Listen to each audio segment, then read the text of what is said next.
Hello and welcome back to all dear students. Welcome to the amazing platform of online classes. So we are here on Career Planet. तो बच्चों आज हम chapter start करने वाले हैं ठोस अवस्था यानी कि सॉलिड स्टेट। तो हिंदी मीडियम वाले बच्चों के लिए हमारी स्पेशल क्लासेस रहेंगी। चैप्टर 1 है आपका, अच्छे से पढ़ना है। हालांकि चैप्टर बहुत सिंपल है ना, सिंपल इन द सेंस थोड़ा 3D में भी पढ़ना है।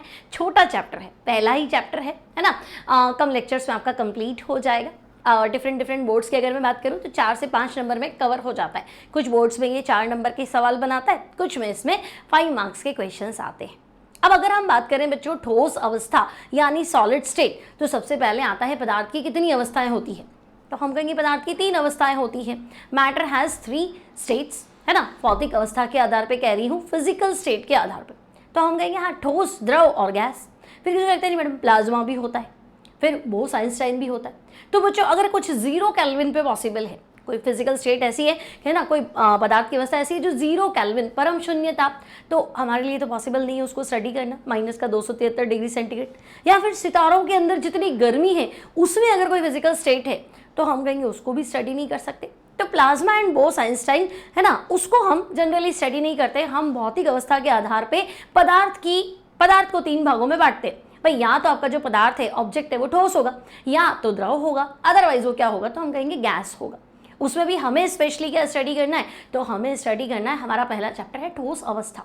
तो मैं कह दूं भौतिक अवस्था के आधार पे पदार्थ कितने प्रकार के हैं, तो तुम सीधा सीधा बता दोगे भाई भौतिक अवस्था के आधार पे पदार्थ जो है वो 3 प्रकार के हैं। कौन कौन से, तो हम कहेंगे ठोस है, द्रव है और गैस है। ठीक है, अब थोड़ा बहुत कंपेयर भी बता दो भाई, ठोस, द्रव और गैस, है ना। तो ठोस में क्या बोलना चाहेंगे आप, ठोस में क्या बोलेंगे, द्रव में क्या बोलेंगे और गैस में क्या बोलेंगे, बोले। ठोस क्या होता है, तो हम कहेंगे ठोस थोड़ा सा हार्ड होता है, कठोर होता है, स्ट्रॉन्ग होता है, रिजिड होता है, दृढ़ होता है ना। और मैं कह दूं निश्चित आकार होता है, निश्चित ज्यामिति होती है। द्रव में तो कोई आकार होता नहीं, कोई ज्योमेट्री होती नहीं, और गैस में तो छोड़ ही दो।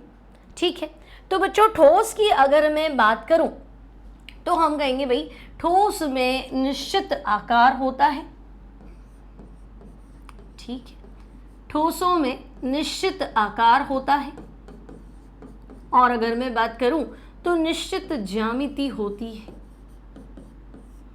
ठीक है, डेफिनेट शेप, डेफिनेट ज्योमेट्री, है ना, डेफिनेट साइज, डेफिनेट ज्योमेट्री। अगर मैं द्रव की बात करूं तो हम कहेंगे आकार तो छोड़ कर, आकार तो फिक्स होता ही नहीं, अनिश्चित आकार होता है।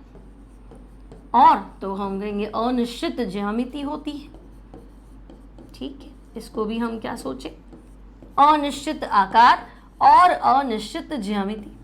और बच्चों अगर मैं गैस की बात करूं तो न तो आकार फिक्स होता है, न ही ज्योमेट्री फिक्स होती है, तो हम कहेंगे अनिश्चित आकार। यहाँ पे भी वही चीज चलेगी, है ना, अनिश्चित आकार और अनिश्चित ज्यामिति। ठीक है, इसमें कौन सी बड़ी बात है।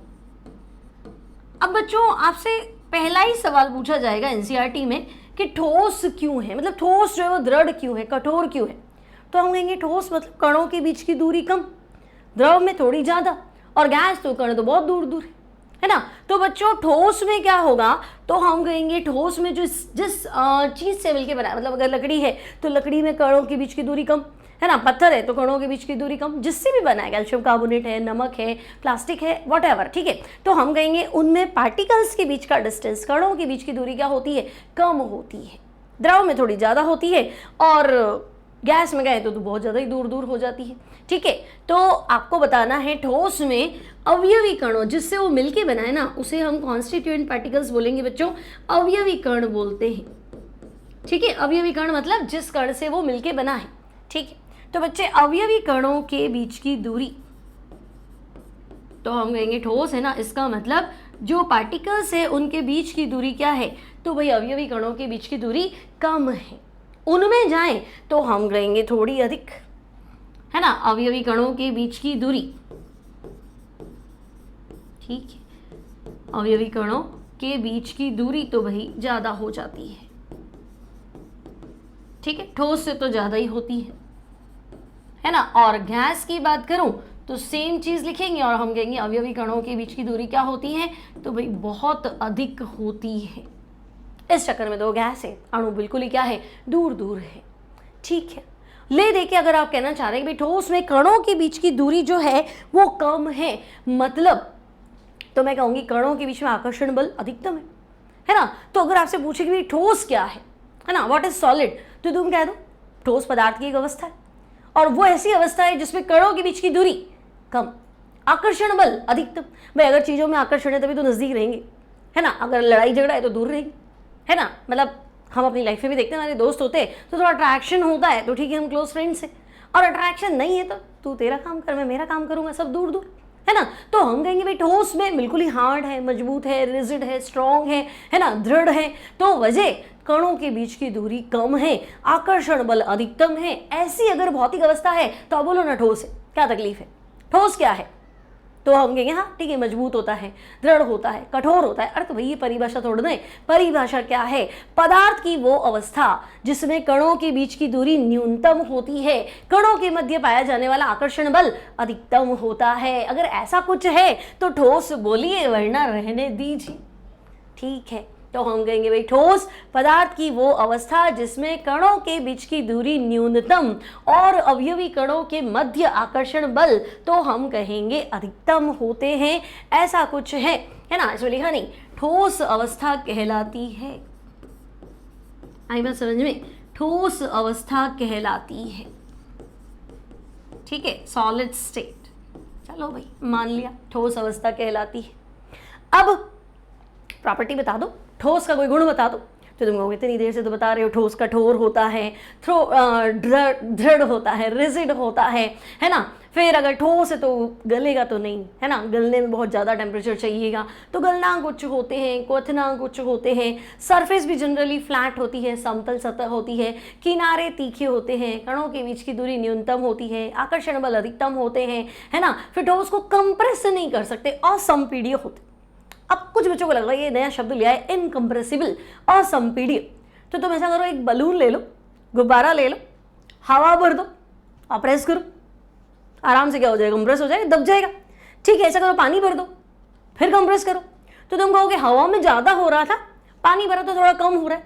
अभी तुम क्या करो, मिट्टी भर दो और आप कंप्रेस करो, तो तुम कहोगे नहीं मैडम ये तो कंप्रेस नहीं होगा।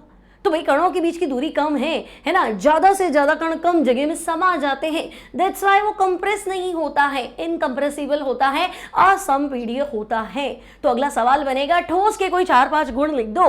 तो भाई 9th क्लास से पढ़ते आए हैं, ठोस कठोर होते हैं, दृढ़ होते हैं, असंपीड्य होते हैं, ठीक है, ज्यामितीय आकार निश्चित होते हैं, है ना, गलनांक क्वथनांक तो भाई उच्च होते हैं, सरफेस तो बच्चों समतल सतह होती है, और किनारे तो हम कहेंगे किनारे तीखे होते हैं, ठीक है, फ्लैट सरफेस, शार्प एजेस। फिर आपको लगेगा हर जगह तो ऐसा नहीं होता, तो बात सही है, हर जगह ऐसा नहीं होता। अब देखो दो तरह के मैं ठोस की बात करूं, भाई नमक भी ठोस है, प्लास्टिक भी ठोस है, फिर सल्फर भी ठोस है ना, या NaCl, KCl, K2SO4 आयनिक यौगिक सारे ठोस है ना, धातुएं सारी ठोस है। तो फिर आप कहोगे कि हमारा क्या बोल रहे थे हम, प्लास्टिक भी ठोस है, लकड़ी भी ठोस है, कांच भी ठोस है, लेकिन कुछ तो फर्क होगा। तो बच्चों फर्क बहुत ज़्यादा फर्क है, दूर दूर तक, है ना, लंबी दूरी का फर्क है।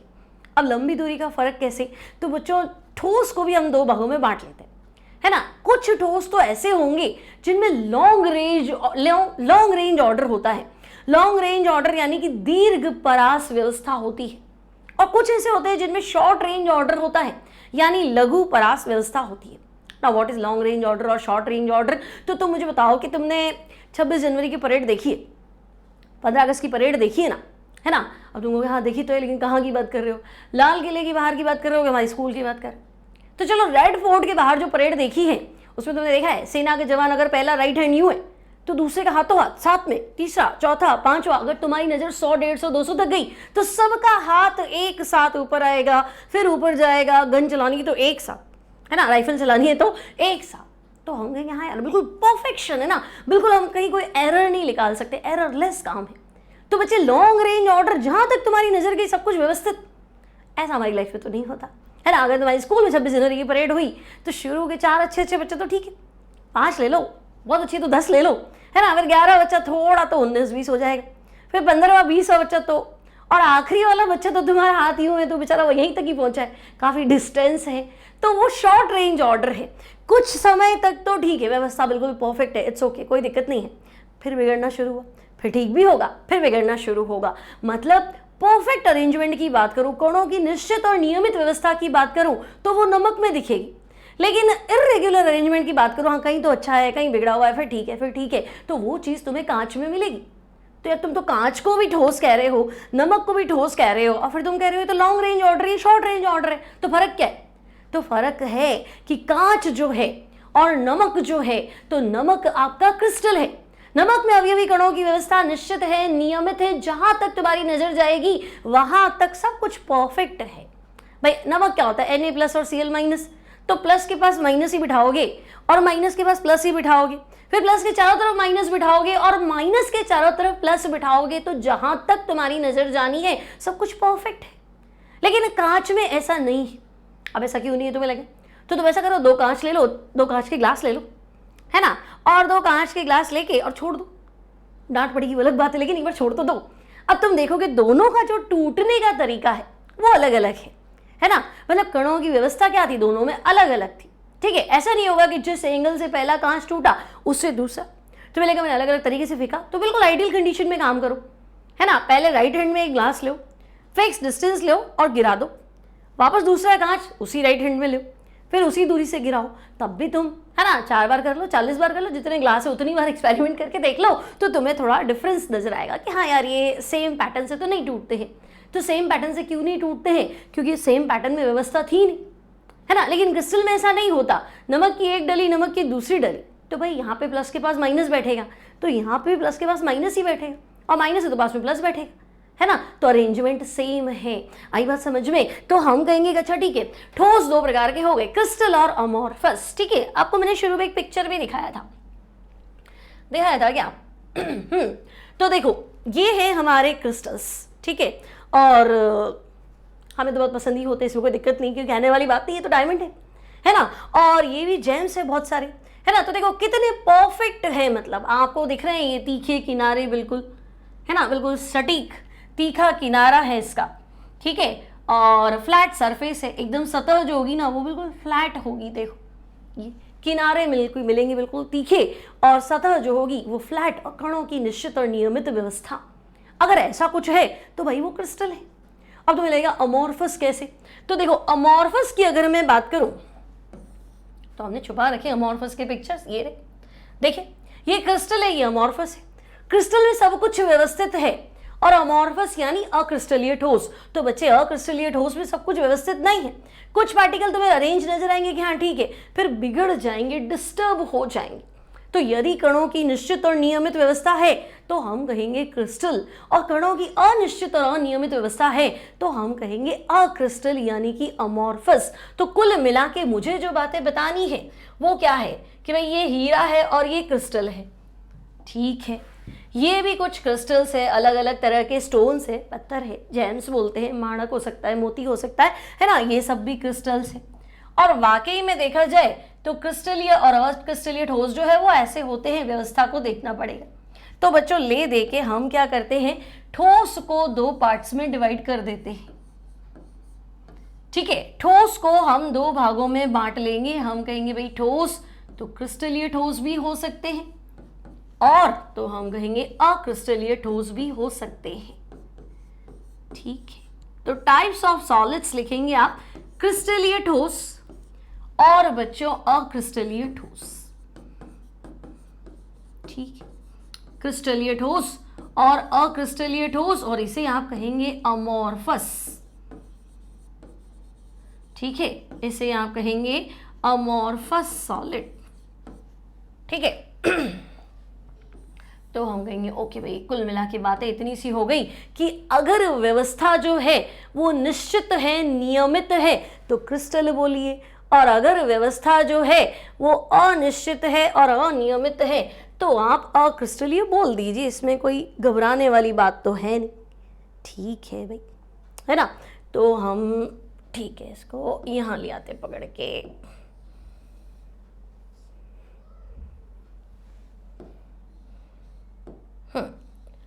अब बच्चों ले दे के तुम्हें क्या करना है, पहला सवाल जो आपके एग्जाम में बनता है सॉलिड स्टेट के अंदर, अगर आप बोर्ड की तैयारी कर रहे हैं तो आपसे पहला सवाल पूछेगा कि भाई क्रिस्टलाइन सॉलिड और अमॉर्फस सॉलिड में अंतर बता दो।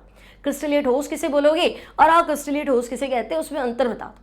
और अगर आप कंपटीशन की तैयारी कर रहे हैं तब आपको 4 स्टेटमेंट दे देगा और तुम्हें कहेगा कि लो बताओ क्रिस्टल से कौन सा मैच कर रहा है।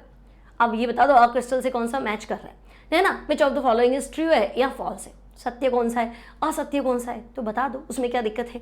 अगर तुमसे कोई पूछे कि लो भाई क्रिस्टल के कुछ गुण बता दो, तो बच्चे क्रिस्टल मतलब तो हम कहेंगे अवयवी कणों की निश्चित और नियमित व्यवस्था। ठीक है, क्रिस्टल में क्या होता है, अवयवी कणों की निश्चित व्यवस्था होती है, और तो हम कहेंगे और तो और नियमित व्यवस्था होती है।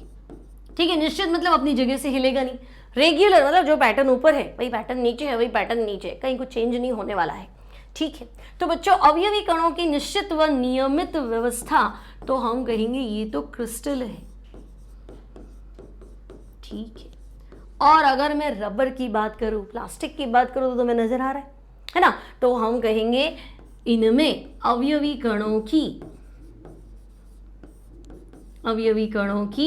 अनिश्चित और अनियमित व्यवस्था होती है भाई। अवयवी कणों की अनिश्चित और अनियमित व्यवस्था। ठीक है, ये हो गया आपका अमॉर्फस सॉलिड। अब बच्चों लॉन्ग रेंज और शॉर्ट रेंज बताओगे क्या? लॉन्ग रेंज किसमें होता है, शॉर्ट रेंज किसमें होता है? जहां तक तुम्हारी नजर गई सब कुछ परफेक्ट है तो हम कहेंगे ऐसा तो क्रिस्टल में हो सकता है, और थोड़ी देर तक ठीक है फिर बिगड़ा तो हम कहेंगे ऐसा तो अमॉर्फस में ही होगा। तो बच्चों क्रिस्टल में लिखना है इनमें लॉन्ग रेंज ऑर्डर होता है ना, यानी कणों की दीर्घ परास व्यवस्था होती है। ठीक है भाई, इनमें कणों की दीर्घ परास व्यवस्था होती है। ठीक है, दीर्घ परास व्यवस्था होती है। और अगर आप उधर जाएंगे तो आपको लिखना है कणों की लघु परास व्यवस्था होती है। ठीक है, शॉर्ट रेंज ऑर्डर लघु परास व्यवस्था। ठीक है, तो एक तो क्रिस्टल की बात हो गई, एक अमॉर्फस की बात हो गई। ठीक है, तो आपको बहुत सारे अंतर बताने हैं, कम से कम 4-5 तो लिखने ही हैं भाई। ओके, तो अगर मैं वापस बात करूं कि भाई क्रिस्टल, तो मैं ऐसा लिख दूं लॉन्ग रेंज ऑर्डर, है ना। क्रिस्टल में क्या होगा बच्चों, तो हम कहेंगे भाई लॉन्ग रेंज ऑर्डर। और अमॉर्फस में क्या होगा, तो इंग्लिश में थोड़ा इजी याद रहेगा, तो तुम कहोगे भाई शॉर्ट रेंज ऑर्डर। ठीक है, लॉन्ग रेंज ऑर्डर और शॉर्ट रेंज ऑर्डर, यहां तक तो बात समझ में आ गई, यहां तक तो कोई दिक्कत नहीं है। ठीक है, और क्या सोचें, तो बच्चों आप देखें कि अगर हम क्रिस्टल की बात करते हैं तो मेल्टिंग पॉइंट, गलनांक, है ना, क्योंकि ठोस से तो गलाओगे, क्वथनांक की बात क्यों करें, है ना, क्वथनांक तो द्रव का होता है, मैं ठोस को पढ़ा रही हूँ, तो हम कहेंगे हाँ ठीक है।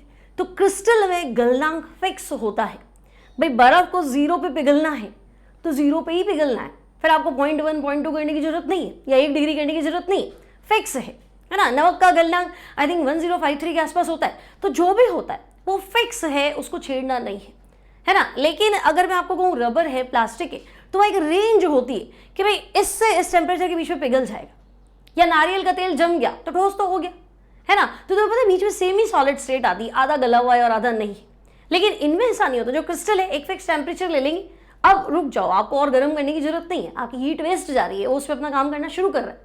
ठीक है, तो आपको बताना है बच्चों, अगर हम क्रिस्टल की बात करेंगे तो आपको बताना है इनके गलनांक, मेल्टिंग पॉइंट जो होते हैं बच्चों, तो इनके मेल्टिंग पॉइंट यानी कि गलनांक क्या होते हैं, निश्चित होते हैं। लेकिन जब मैं अमॉर्फस की बात करती हूं तो इनके गलनांक निश्चित नहीं होते हैं। ठीक है, गलनांक अनिश्चित होते हैं।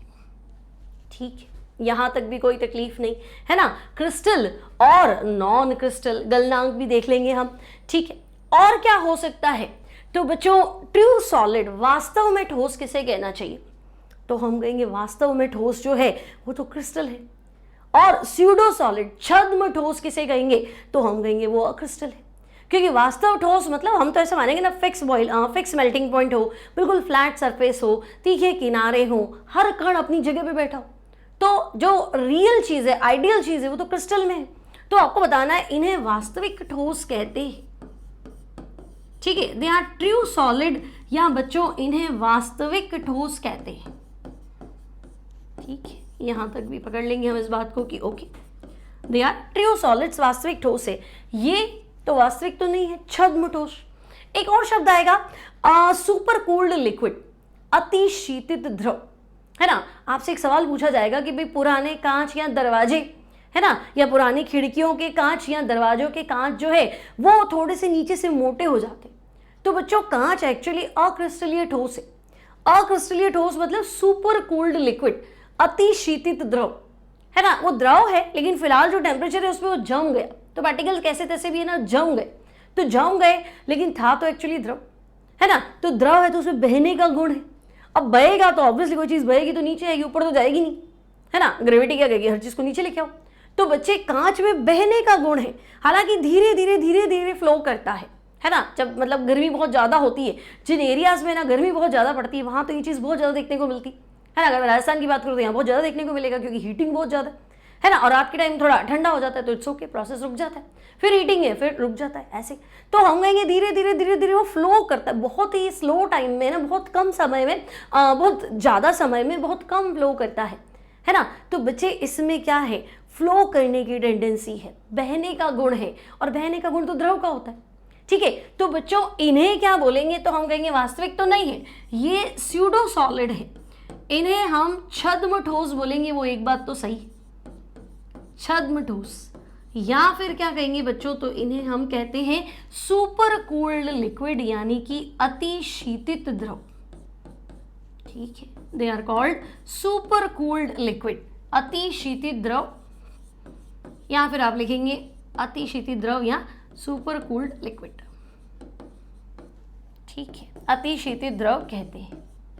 ओके भाई, यहां तक भी कोई दिक्कत नहीं। अब तो बच्चों क्रिस्टल की अगर बात करूं तो तुमने कहा मेल्टिंग पॉइंट फिक्स है ना, जिस ताप पे गलना है वो ताप फिक्स है, आगे पीछे करने की जरूरत नहीं है। तो बच्चों मेल्टिंग पॉइंट फिक्स है, इसका मतलब समझे, एक निश्चित ताप पर वो क्या होता है, गलता है। तो गलन की ऊष्मा, हीट ऑफ फ्यूजन, वो भी फिक्स होगी। क्यों, तो हम कहेंगे गलन की ऊष्मा, जो भी हम इसका फॉर्मूला लगाते हैं, है ना, तो उसमें हमें फिक्स टेम्परेचर चाहिए। टेम्परेचर की रेंज दे दी तो गलन की ऊष्मा की भी रेंज हो जाएगी। मैं अगर मैं एक फॉर्मूला लगाऊं x बराबर y इंटू जेड, तो y की वैल्यू फिक्स है तो x की वैल्यू फिक्स है, और y वेरी करेगा तो तुम्हारा x तो बार बार चेंज हो जाएगा। तो हम कहेंगे हाँ रेंज मिलेगी फिर, है ना। तो बच्चे एक फिक्स टेम्परेचर पे वो मेल्ट होता है, मतलब फिक्स हीट उसको चाहिए कि भाई इतनी ही चाहिए, और इसी टेम्परेचर पे क्या हो जाऊंगा, पिघल जाऊंगा। तो आपको बताना है क्रिस्टल, तो यहाँ पे इनकी हीट ऑफ फ्यूजन की बात करूं अगर मैं बच्चों, इनकी गलन की ऊष्मा, तो हम कहेंगे इनकी गलन की ऊष्मा, हीट ऑफ फ्यूजन क्या होती है, तो भाई वो निश्चित होती है। ठीक है, और अगर मैं यहां की बात करूं तो इनका हीट ऑफ फ्यूजन जो है वो फिक्स नहीं होता है, गलन की ऊष्मा निश्चित नहीं होती है। ठीक है, इनकी गलन की ऊष्मा निश्चित नहीं होती है, ठीक है, या अनिश्चित होती है। ठीक है, रेंज मिलेगा आपको भाई यहां से यहां। ओके, चलो ये भी चला लेंगे। हीट ऑफ फ्यूजन इसका फिक्स है, इसका हीट ऑफ फ्यूजन फिक्स नहीं है। और कुछ बताओ, तो बच्चों 2 पॉइंट और डिस्कस करेंगे हम। 2 पॉइंट क्या डिस्कस करेंगे, तो हम बताएंगे भाई क्रिस्टल जो होगा उसमें क्रिस्टल जो होगा उसमें होती है विषम देशिकता। अब ये नया टर्म आया, ये क्या कहना चाह रहा है, तो एक बार मैं लिखने के लिए तो लिख दूं। तो बच्चों क्रिस्टलों में विषम देशिकता पाई जाती है। ठीक है, विषम देशिकता को हम बोलेंगे एन आइसोट्रोपी। तो क्रिस्टलों में विषम देशिकता यानी कि एन आइसोट्रोपी पाई जाती है। और अगर मैं अमॉर्फस की बात करूं बच्चों, तो इनमें समदेशिकता पाई जाती है। अब तो अटके यार ये क्या नई चीज लिख दी आपने, विषम देशिकता और समदेशिकता। ठीक है भाई, अभी एक्सप्लेन करते हैं विषम देशिकता क्या है, समदेशिकता क्या है। और एक और चीज भी मैं लिख देती हूं, इनके शीतलन वक्र, कूलिंग कर, इन दोनों को हम डिटेल में पढ़ेंगे बच्चों। इनके शीतलन वक्र, कूलिंग कर जो है, क्रिस्टल है तो बच्चों डिसकंटिन्यूअस, असतत होते हैं, है ना, डिसकंटिन्यूअस होते हैं, उसमें ब्रेक पॉइंट होता है। ठीक है, और यहां आपको बताना है कि नहीं भाई, इनके तो जो शीतलन वक्र है वो भी सतत होते हैं। ठीक है, अब ये क्या नई चीज आई कि इनके शीतलन वक्र सतत है, कंटिन्यू है और समदेशिकता है। तो चलो पढ़ रहे हैं, कोई दिक्कत नहीं है। अब आप मुझे उदाहरण बताओ क्रिस्टल में। तो बच्चों तुम देखो NaCl लिखो, KCl लिखो, KBr लिखो, मतलब सभी आयनिक यौगिक जो है वो कंफर्म है कि वो क्रिस्टल है, क्योंकि आयनिक यौगिक का मतलब ये है कि प्लस के चारों तरफ माइनस और माइनस के चारों तरफ प्लस, तो आप जगह तो नहीं बिगाड़ सकते, तो फिर वो क्रिस्टल ही होगा। तो जितने भी आयनिक यौगिक है वो क्रिस्टल है, उसमें कुछ सोचना ही नहीं। धातु है तो धातु हमेशा क्रिस्टल अवस्था में पाए जाते हैं। धातु परमाणुओं के त्रिविम आकाश में निश्चित व्यवस्था होती है ना। तो हम कहेंगे ठीक है भाई, सारे आयनिक यौगिक तो आपने क्रिस्टल कह दिया, है ना। अगर आपसे कहे कोई सिल्वर है, कॉपर है, ठीक है, ग्रेफाइट है, तो बच्चों ये सब चीजें क्या है, ये सब चीजें आपकी क्रिस्टल है। लेकिन अगर मैं यहां पे आऊं तो तुम कहोगे लकड़ी, कांच, रबर, है ना, ये चीजें जो आपको देखने को मिलेंगी, तो लकड़ी है, कांच है, रबर है, ठीक है, प्लास्टिक है, ये सारी चीजें क्या है, तो इनमें कोई निश्चित व्यवस्था नहीं है। शॉर्ट रेंज ऑर्डर है, कुछ दूरी तक तो ठीक है, फिर बिगड़ जाता है, फिर ठीक होता है, फिर बिगड़ जाता है। That means they are amorphous solid, यहाँ तक कोई दिक्कत नहीं है। क्रिस्टल क्या होते हैं, अक्रिस्टलीय ठोस क्या होता है। अब परेशानी है कि विषम देशिकता क्यों लिखा, मुझे तो बताया ही नहीं आपने। ठीक है भाई, तो बच्चों हम क्रिस्टल में विषम देशिकता को स्टडी करते हैं। तो मुझे बताओ एन आइसोट्रोपी, विषम देशिकता की बात करूं तो क्रिस्टल यानी परफेक्ट अरेंजमेंट, मतलब अगर तुम कहोगे कि ये धनायन है तो ये ऋण आयन है, फिर ये धनायन है, ये ऋण आयन है ना भाई, प्लस के चारों तरफ माइनस और माइनस के चारों तरफ प्लस। ठीक है, ऐसा ही कुछ करोगे कि भाई व्यवस्था जो है वो निश्चित है। ठीक है, सर्कल थोड़े छोटे बड़े हो सकते हैं, है ना, लेकिन एक ही साइज के रखने अपन को। ठीक है, तो हम कहेंगे देखो भाई क्रिस्टल में जो व्यवस्था है वो तो बिल्कुल निश्चित है। ठीक है, अब मैं तुम्हें क्या कह रही हूं कि मान लो है ना, तुम्हारे पास कोई धातु की प्लेट है, ठीक है, और तुम क्या करो, धातु का मान लो टुकड़ा है और मैं तुम्हें कह रही हूं इसको पतली प्लेट में कन्वर्ट करना है, खींचना है ना, तनन सामर्थ्य देखना है। तब तुम कहोगे अगर मैं इसको ऐसे खींचता हूँ हॉरिजॉन्टल वे में, या इसको मैं वर्टिकल वे में खींचता हूँ, हॉरिजॉन्टल वे में खींचता हूँ, या क्रॉस में खींचता हूँ, ठीक है, तो तीनों बार जो तुम्हारे एफर्ट्स लगेंगे वो तो पतली शीट पे कन्वर्ट हो जाएगा, लेकिन तीनों बार जो तुम्हारी मेहनत लगेगी वो अलग अलग लगेगी। अगर मैं कूटता हूं उसको, हैमरिंग करता हूं, तो अलग अलग एफर्ट्स लगेगी। ऐसा क्यों? तो बच्चों अगर हम किसी क्रिस्टल में कुछ भौतिक गुणों का मापन करना चाहते हैं, अगर मैं आपको कहूं कि भाई क्रिस्टल में कुछ भौतिक गुण, फिजिकल प्रॉपर्टी, केमिकल प्रॉपर्टी की बात ही नहीं चल रही है ना, मैं कह रही हूं अपवर्तनांक माप लो। अपवर्तनांक पता है ना, प्रकाश की किरण एक माध्यम से दूसरे माध्यम में जाती तो टिल्ट हो जाती है ना, तो वो टिल्ट तो हुई है। आप क्या करो, क्रिस्टल में इस एक्सपेरिमेंट को करो और है ना डायरेक्शन चेंज कर दो बार बार, है ना, अलग अलग एंगल से। तो हम कहेंगे अच्छा अपवर्तनांक मापने की बात कर रहे हैं, तो भाई अपवर्तनांक, ठीक है। या फिर तुम कहते हो मुझे चालकता मापनी है, धात्विक चालकता, ठीक है। या फिर तुमको ऊष्मीय चालकता मापनी है, ये भी ठीक है, ठीक है। या फिर बच्चों यांत्रिक सामर्थ्य, तनन सामर्थ्य, है ना, ऊष्मीय गुणांक, कुछ भी माप सकते हो, ठीक है। तो भाई यांत्रिक सामर्थ्य, तनन सामर्थ्य। तो बच्चों अगर हम क्रिस्टल्स में इन फिजिकल प्रॉपर्टीज को मेजर करने वाले हैं, इन भौतिक गुणों का मापन करने वाले हैं, तो मैंने कहा चलो ठीक है मापो। मान लो तुमने क्या कहा कि मैं इस AB तल से इन गुणों का मापन करना चाहता हूं, ठीक है। तो AB पे सारे डॉट डॉट डॉट दिख गए। फिर तुमने कहा नहीं मैं CD तल से मापन करना चाहता हूं, तो CD पे सारे सर्कल सर्कल दिख गए, मतलब एक बार धनायन मिले तो दूसरी बार ऋणायन मिले। और तुमने कहा नहीं मैं तो EF तल से मापन करना चाहता हूं, ठीक है, तो EF से कर लो। तो जो मान तुम्हें AB में मिलेगा वो मान तुम्हें CD में नहीं मिलेगा, और वो मान तुम्हें ईएफ में नहीं मिलेगा, है ना। डायरेक्शन चेंज कर दी, अगर तुमने दिशा बदल दी तो मान बदल जाएगा। क्रिस्टलों के अंदर अवयवी कणों की निश्चित और नियमित व्यवस्था है। अगर आप कोई फिजिकल प्रॉपर्टी इनमें से कुछ भी अलग अलग दिशा से मापना चाहते हैं तो आंसर अलग अलग आना है। इस गुण को क्या बोलते हैं? विषमदैशिकता बोलते हैं बच्चों, एनआइसोट्रोपी बोलते हैं। ठीक है, जैसे अगर तुमने पढ़ा हो कि ग्रेफाइट की स्ट्रक्चर कैसी होती है, तो तुम कहोगे ग्रेफाइट की स्ट्रक्चर ऐसी कुछ, देखो षटकोणीय परती है, ये आगे भी हमें काम आएगा, है ना। ग्रेफाइट का स्ट्रक्चर कैसा है, तो तुम कहोगे हेक्सागोनल लेयर्ड, षटकोणीय परती है, मतलब ये षटकोण है, अगले षटकोण जो है ना वो परत के रूप में है, नेक्स्ट लेवल पे है। ठीक है, तो हम कहेंगे ये षटकोणीय परती है। अब बच्चों ग्रेफाइट में हर कार्बन के पास एक पी कक्षक होता है असंकृत, ठीक है, और यहाँ इलेक्ट्रॉन्स भी है, तो हम कहेंगे ठीक है भाई परतों के बीच बीच में इलेक्ट्रॉन्स भी है। ये यहाँ हर कार्बन पे एक एक पी इलेक्ट्रॉन है। अब तो बच्चे यहाँ इलेक्ट्रॉन है, यहाँ इलेक्ट्रॉन है, यहाँ इलेक्ट्रॉन है। अब मैं कहूँगी लो करंट पास कर लो, तो तुम क्या कहोगे? इलेक्ट्रॉन का चलना यहाँ तो ईजी है ना, इलेक्ट्रॉन का चलना यहाँ से यहाँ तो बहुत ईजी है। तो अगर मैं ऐसे करंट पास करूँ तो मुझे काफ़ी अच्छी कंडक्टिविटी मिलती है, बहुत अच्छी चालकता है। लेकिन अगर मैं यूँ अक्रॉस द लेयर्स, है ना, ऐसे परतों के बीच में से करंट पास करूँ तो थोड़ा मुश्किल हो जाता है। तब कह रहे हो यूँ तो बहुत अच्छा चालक है और यूँ बहुत खराब चालक है।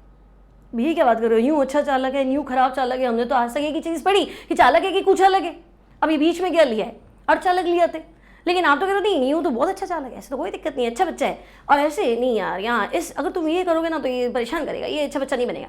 तो दिशा बदल दी तो गुण बदल गए, तो दिशा बदल दी गुण बदल गए। मतलब क्या कहना चाह रही हूँ? तो मतलब मैं विषमदैशिकता ही तो कह रही हूँ कि भाई क्रिस्टल में अवयवी कणों की निश्चित और नियमित व्यवस्था होती है।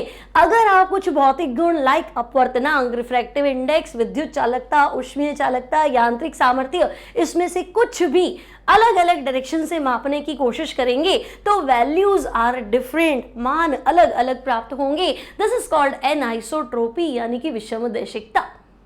ठीक है ना, अलग अलग दिशा में, अलग अलग मूड में हम अलग अलग रिप्लाई करते हैं, नहीं करते क्या? है ना, कभी मूड बहुत अच्छा होता है तो हम अलग तरीके से बात करते हैं, और मूड खराब होता है तो उसी चीज़ को हम अलग तरीके से रिएक्ट करते हैं।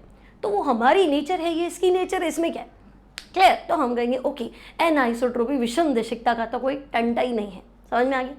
क्रिस्टल में बात करो तो क्रिस्टल में तो बात कर रहे थे, अमॉर्फस में बात करो, अक्रिस्टलीय ठोस में, तो वो तो बेचारा आराम से रह रहा है कि जिसको जैसे रहना है वैसे रह लो। तो अब तुम यू मेजर करो, चाहे यू मेजर करो, चाहे यू मेजर करो, कुछ ही कर लो, सारी दिशाओं से वैल्यू क्या आएगी? समान। तो हमने लिख लिया था कि भाई क्रिस्टल में होती है विषमदैशिकता, एनाइसोट्रोपी, और अक्रिस्टल में होती है समदैशिकता, यानी कि आइसोट्रोपी। कोई तकलीफ नहीं। समझ में आ रहा? अच्छे से आगे बढ़े तो आपको क्या है, कूलिंग कर्व नहीं समझाया। कूलिंग कर्व आपने कहा क्रिस्टल का असतत,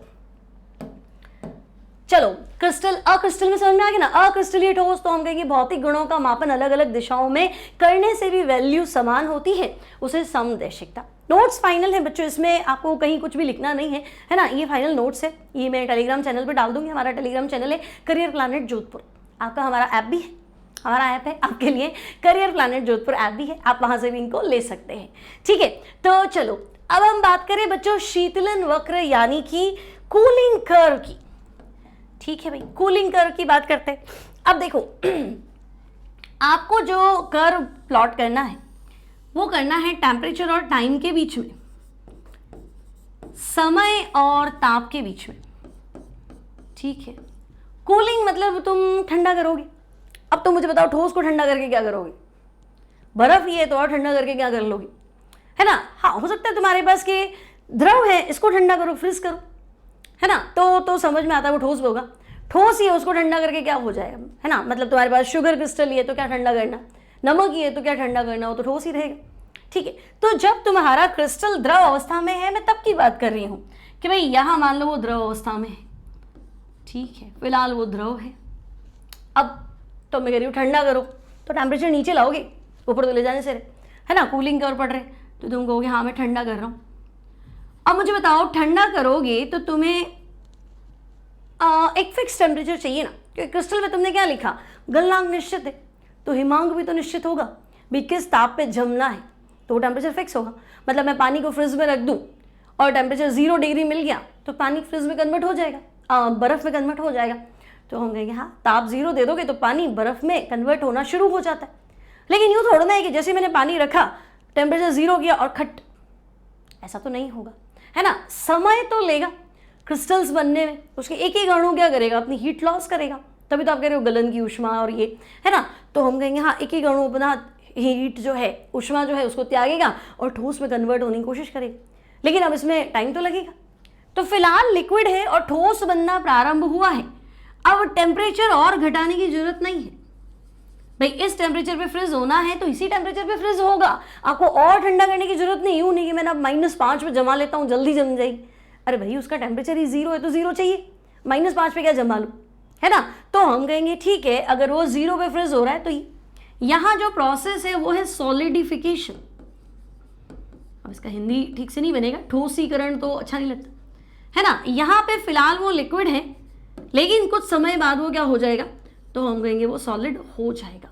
और ठंडा करेंगे तो कुछ फर्क पड़ना नहीं है, यहाँ पे वो सॉलिड बन चुका है, इस बिंदु पे वो ठोस बन चुका है। तो ठीक है, यहाँ द्रव था और यहाँ वो ठोस में कन्वर्ट हो गया। ठीक है, तो मुझे बताओ ये कूलिंग कर्व सतत कहाँ है, ये तो घूम रहा है, यूँ गया यूँ गया यूँ गया। तो बच्चों ये कूलिंग कर्व जो है ये क्रिस्टल का शीतलन वक्र है। आई बात समझ में? वापस देखो, तुम्हारे पास क्या था, तुम्हारे पास क्रिस्टलीय ठोस की द्रव अवस्था है, द्रव अवस्था में है वो फिलहाल, ठीक है। अब मैंने तुम्हें कहा था भाई पिघला हुआ नमक है, ठोस में कन्वर्ट करो, तो फ्रिज होने का टाइम जो है, ठोस में बदलने का टाइम जो है, क्रिस्टलीय अवस्था जो है वो फिक्स टेम्परेचर पे क्रिस्टल बनेगा। आपको सिर्फ ठंडा करना, गरम गरम मिलिए में तो उसको ठंडा करना, इस टेम्परेचर पे वो क्रिस्टल बनाना शुरू करेगा। अब क्रिस्टल बनाना शुरू करेगा तो समय तो होगा ना, टाइम लैग तो होगा ना। तो ये समय अंतराल है जिसमें द्रव ठोस में कन्वर्ट हो रहा है, इन दोनों के बीच में क्या होता है, इक्विलिब्रियम होता है। 0 पे क्या होता है, पानी बर्फ में कन्वर्ट होता है, बर्फ पानी में कन्वर्ट होता है, साम्य अवस्था होती है। तो ये साम्य अवस्था है इन दोनों के बीच की, ठीक है। तो ये कर्व जो है बच्चों ये टूट गया ना, तो हम कहेंगे हाँ ये क्रिस्टल का कंटिन्यूस कर्व तो नहीं है, ये डिसकंटिन्यूस कर्व है, असतत वक्र है, इसमें ब्रेक पॉइंट से टूट रहा है बार बार।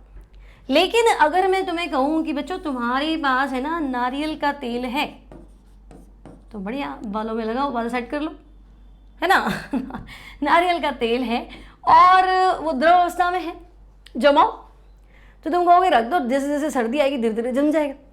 तो भाई टेम्परेचर मान लो आज का 20 डिग्री है, अब तो जमना शुरू हो जाएगा, है ना। वो 25 पे जमना शुरू हो जाएगा हल्का हल्का, ठीक है। आधा ठोस आधा द्रव, काम में ले भी सकते हो और सॉलिड पार्ट भी है। थोड़ा थोड़ा और धीरे धीरे धीरे धीरे धीरे धीरे क्या होगा, टेम्परेचर डाउन होगा तो कंप्लीटली जम जाएगा।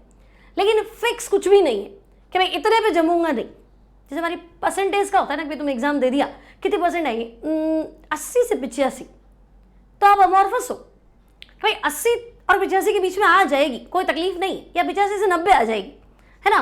लेकिन एग्जैक्ट तो नहीं होता कि मैंने 85 आनी चाहिए, खैर हमारे हाथ में नहीं है, वो एक अलग चीज़ है। तो समझिए जो चीज़ फिक्स नहीं है तो फिर हम कहेंगे भाई जैसे जैसे ठंडा करोगे वैसे वैसे वो कन्वर्ट हो जाएगा, ठीक है। तो यहाँ अगर वो द्रव है तो जैसे जैसे आपने ताप घटाया समय तो लगेगा और वो धीरे धीरे क्या हो जाएगा, ठोस में कन्वर्ट हो जाएगा बच्चों। तो ये अक्रिस्टल का या अक्रिस्टलीय ठोस का शीतलन वक्र है।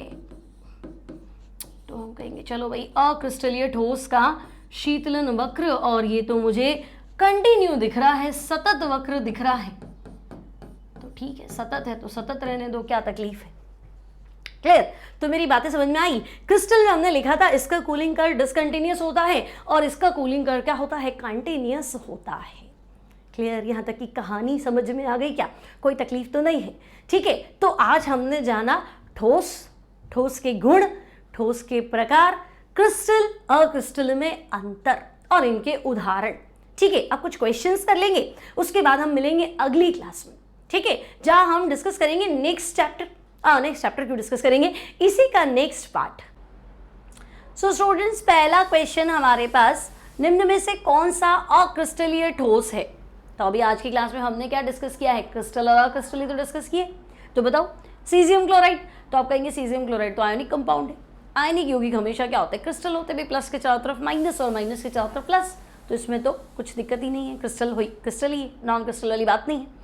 फिर सोडियम क्लोराइड, कैल्शियम फ्लोराइड, तो भाई ये भी तो आयनिक ही यौगिक है ना। सिर्फ ग्लास यानी कि कांच के बारे में बात करूं तो भाई कांच कब से क्रिस्टल हो गया? कांच किसका उदाहरण है? अक्रिस्टलीय ठोस का। तो यहाँ आपका सही उत्तर है ग्लास यानी कि नॉन क्रिस्टलाइन सॉलिड या amorphous solid. Then students next question है, अक्रिस्टलीय ठोसों के लिए कौन सा कथन गलत है? ये विषमदैशिक होते हैं। बिल्कुल ही गलत। समदैशिक होते, विषमदैशिकता तो अभी पढ़ा था, क्रिस्टल्स में होती है, तो हम कहेंगे गलत, तो ये गलत हो गया। दृढ़ होते, असंपीड्य होते, ठीक है। अब बच्चों ताप के एक दीर्घ परास में रहते हैं, ताप के मतलब एक पर्टिकुलर टेम्परेचर पे, तो ये ठीक है, लॉन्ग रेंज ऑर्डर होगा, फिर बिगड़ जाएंगे, फिर लॉन्ग रेंज ऑर्डर होगा, फिर बिगड़ जाएंगे, है ना। तो वैसे तो तुम्हें लगेगा कि ये भी थोड़ा सा गलत है, लेकिन इससे ज़्यादा गलत ऑप्शन आपका पहला है, ठीक है। तो हम कहेंगे चलो, और कणों का कोई व्यवस्थित क्रम नहीं है, तो बिल्कुल सही है ना। और ताप के दीर्घ परास में नहीं, अवयवी कणों की व्यवस्था क्या होती है? दीर्घ परास में होती है। टेम्परेचर का लॉन्ग रेंज थोड़ा होता है, बस आप वो दीर्घ परास देके अटक जाओगे, अरे यार दीर्घ परास तो अभी पढ़ा था, लॉन्ग रेंज ऑर्डर। किसका लॉन्ग रेंज ऑर्डर भाई? अवयवी कणों की व्यवस्था की जो परास है वो दीर्घ है, तो वो लाइन तो उसने लिखी नहीं, आप समझे। तो हम कहेंगे हाँ ये थोड़ा सा गड़बड़ है ना। तो हमारा करेक्ट आंसर जो होगा दैट इज ये एनआइसोट्रोपिक होते हैं, विषमदैशिक होते हैं, ये बात तो सरासर क्या है? गलत हो गई, ठीक है। आगे बढ़ते हैं। अब बच्चों कथन है क्रिस्टलीय ठोस विषमदैशिक है, और कारण है कि उसके कण बहुत ज़्यादा सघन संकुलित है। तो ये असर्शन रीजन वाले क्वेश्चंस है, ये नीट और जेईई दोनों में आते हैं, है ना। कथन और कारण, अब इसने तुम्हें लगेगा कि ABCD ऑप्शन दे दिया क्या? तो बच्चों ए मतलब कथन सही है, कारण भी सही है, और कारण कथन की सही व्याख्या कर रहा है। पहला स्टेटमेंट सही है, दूसरा स्टेटमेंट भी सही है, और जो दूसरा स्टेटमेंट दिया है वो पहले की बिल्कुल एग्जैक्ट एक्सप्लेन कर रहा है। बी का मतलब है कथन भी सही है, कारण भी सही है, लेकिन कारण कथन की व्याख्या नहीं कर रहा। सी का मतलब है कथन सही है, कारण गलत है, और डी का मतलब है कथन भी गलत है और कारण भी क्या है? गलत है। अब आपको इतना याद रखने की जरूरत नहीं है, एग्जाम में दिया हुआ होगा कि ABCD का मतलब क्या, यहाँ मैंने आपको बता दिया। तो अब तुम सोचो क्रिस्टलीय ठोस विषमदैशिक होते हैं, तो हम कहेंगे हाँ कथन तो सही है, कथन में कोई दिक्कत नहीं है, और उसके कण बहुत ज़्यादा संकुलित होते हैं, सघन संकुलित। तो ठोस में तो कण वैसे भी क्या होते हैं? सघन संकुलित होते, तो कारण भी सही है, लेकिन ये कारण इसका नहीं है ना। क्रिस्टलीय ठोस होते हैं, दृढ़ होते हैं, मजबूत होते हैं, उसका कारण है कि कणों की व्यवस्था जो है वो क्लोजली पैक्ड, सघन संकुलित का मतलब है क्लोज पैकिंग होती है। तो हम कहेंगे बात तो सही है, लेकिन ये बात इसकी व्याख्या तो नहीं कर रही। मतलब समझे कि भाई रामायण का मेन कैरेक्टर भगवान राम थे, सही है। महाभारत का मेन कैरेक्टर अर्जुन था, सही है, लेकिन दूसरा स्टेटमेंट पहले के बारे में कुछ बता रहा है क्या? कुछ उसको एक्सप्लेन कर रहा है क्या? तो हम कहेंगे नहीं, ऐसा कुछ नहीं। तो दोनों स्टेटमेंट सही है, बट दोनों का आपस में कोई लेना देना नहीं है, आपस में कोई संबंध नहीं है, तो हम कहेंगे फिर ऐसा आंसर है तो फिर बी करना पड़ेगा। सो करेक्ट आंसर आप समझ गए, बी हो जाएगा। अब एक शुद्ध क्रिस्टलीय पदार्थ को गर्म करने से स्थिर ताप पर एक गाढ़ा द्रव बनता है, मतलब एकदम प्योर क्रिस्टल है, लाइक शुगर मान लो, उसको हमने गर्म किया तो ठीक है गाढ़ा द्रव बन जाएगा, चाशनी बन जाएगी मान लो। अब उच्च ताप पर गाढ़ापन अगर बहुत ज़्यादा गर्म किया तो तुम्हें तो चाशनी बिल्कुल ट्रांसपेरेंट हो जाती है ना। उच्च ताप पर गाढ़ापन क्या हो जाएगा? बिल्कुल गायब हो जाएगा। इस प्रकार का व्यवहार करने वाला पदार्थ अपरूपित क्रिस्टल बनाता है, द्रवित क्रिस्टल बनाता है, समावयविक क्रिस्टल बनाता है, समाकृतिक क्रिस्टल बनाता है। हालांकि ये नीट में आ चुका है, बहुत साल पहले आया था, ठीक है। तो आपको ध्यान रखना है कि अगर कोई भी क्रिस्टल है उसको अगर हम गर्म करते हैं तो एक गाढ़ा द्रव बनेगा, थोड़ा सा क्या होगा? गाढ़ापन होगा, और आप उसके आर पार नहीं देख पाएंगे, अदृश्य मान लो। लेकिन जितना हाई टेम्परेचर पे गर्म करोगे तो एकदम ट्रांसपेरेंट हो जाएगा, है ना। अब वो बिल्कुल लिक्विड क्रिस्टल बन गया, द्रवित क्रिस्टल। तो अगर ऐसा कोई पदार्थ है इसका मतलब वो लिक्विड क्रिस्टल बनाता है बच्चों, द्रवित क्रिस्टल। क्लियर? नेक्स्ट है बच्चों ग्रेफाइट में इलेक्ट्रॉन प्रत्येक कार्बन पर स्थानीकृत होते, तो हम कहेंगे नहीं, ग्रेफाइट में स्थानीकरण वाली तो बात ही नहीं है ना। ये इलेक्ट्रॉन तो यहाँ से यहाँ जंप करते, इलेक्ट्रॉन में क्या होता है? पाई इलेक्ट्रॉन का विस्थानीकरण। ग्रेफाइट में तो अनुनाद होता है, ग्रेफाइट तो हीरे से ज़्यादा स्थायी है ना, क्यों? तो हम कहेंगे भाई ग्रेफाइट में क्या है? ग्रेफाइट में है अनुनाद, ठीक है भाई। तो ग्रेफाइट में अनुनाद है तो स्थानीकृत वाला कोई भी स्टेटमेंट नहीं माना जाएगा, ये गलत और ये गलत। अनुनाद का मतलब ही होता है विस्थानीकरण, डीलोकलाइजेशन, ठीक है। तो भाई इलेक्ट्रॉन कहाँ है? तो देखो एंटी बॉन्डिंग ऑर्बिटल में, तो ग्रेफाइट में तो sp2 संकरण है ना, तो एंटी बॉन्डिंग ऑर्बिटल में भी नहीं है। अब हमारे पास बचा ही क्या कि परतों के बीच में फैले हुए होते हैं, तो अनुनाद के कारण इलेक्ट्रॉन मूव जरूर करते हैं, है ना। तो हम कहेंगे भाई ग्रेफाइट के अंदर इलेक्ट्रॉन जो है वो हो सकता है लेयर्स के बीच में स्प्रेड हो, फैले हुए हो। अगला प्रश्न है बच्चों, अधिकांश क्रिस्टल स्पष्ट विदलन दिखाते हैं क्योंकि इनके परमाणु आयन या अणु। तो बच्चों मैंने आपको सिखाया था कि अगर आपके पास क्रिस्टल है ना, अगर हमारे पास क्या है प्योर शुद्ध क्रिस्टल है और अगर हम इसे काटें तो बच्चों इसे किसी तेज धार वाले हथियार से, तेज धार वाले चाकू से काटेंगे तो हमें मिलेगी समतल सतह।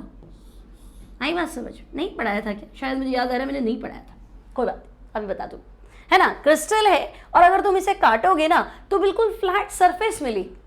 आई बात समझ में?